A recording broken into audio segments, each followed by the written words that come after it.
Okay, actual birthday. Hi, YouTube. It's always funny how, like, the people who aren't close to you wish you happy birthday. That shit happens to me all the time. At least, actually, that's not true. But on social media, it's true. Like, these people I never talk to, who, it's not like they're not my friends. They are, but, like, my aunts and, you know, like, friends from, like, sort of long past and, like, just sort of random people oftentimes. Like, hey, happy birthday. I'm like, cool, thank you. Yeah. You know, I'm walking to work. I'm late. I recorded last night and it actually was really cool, and I think I'm going to use it, but not as the pitch I thought it was going to be. It's going to be just a class that I'm going to probably upload online to the site for like a deeper sort of look at my philosophy. That's what it was, but that's not what sells people, and this is what I keep coming to. And I realized the girl I work with, one of my friends, she's like super pointed at being able to like be like, well, no, it's not quite that. Like at being able to identify the sort of use in something and how important that is in sales. And that's what it is, right? I have to, like, what I do is so sort of broad, you know? I met this woman once and we had a drink in a bar. She was amazing. We just had this great talk, and she said to me, wow, I bet you could help anybody. Like, I bet you could just start talking to them and help anyone. And I was like, I don't say that out loud, but yes. And now I'm posting that shit on YouTube. So something's changing in me. I was thinking today about it being my birthday and the development of my heart.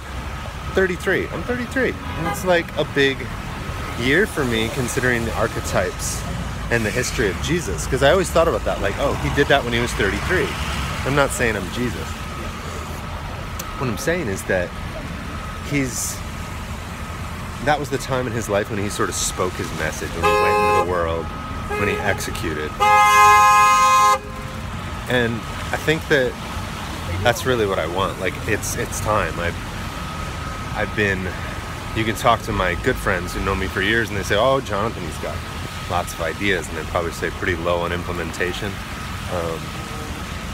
but lots of good ideas. And I've always been building and waiting until the idea was clear enough.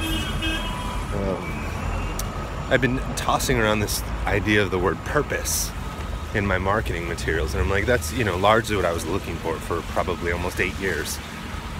And I kept getting it sharper and sharper and sharper and sharper and sharper, and I'm sure it will continue to grow and hone and change and whatever it does. But I do feel like I got in touch with something that is, I don't know if it's naturally correlated. I mean, I believe it's naturally correlated, but it could not be. It might be just the way I think about it, but with the body, right? So embodied purpose, right?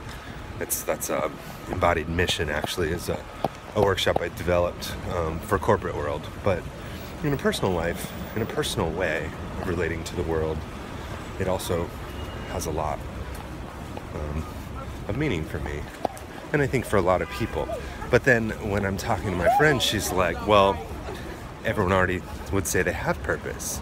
You do something, at least in what you've told me, you do something different where you help them get in touch with, you want to call it the subconscious, you want to call it the body, you want to call it gut instinct, whatever you call it, you help them get in touch with an intelligence that is deeper than the everyday modern consciousness. I don't even want to say modern, but the everyday consciousness. And that's true. That's true, right? Because most people would probably say, well, yes, I have purpose. But from my perspective, a lot of people are not necessarily living what I mean by that purpose, right? So clearly that's not a great word to sell. So then, I don't know where this is all going. I'm almost to work, avoiding puddles so my feet don't get wet. Wearing my favorite shoes, and I forgot my belt. So that's what it is.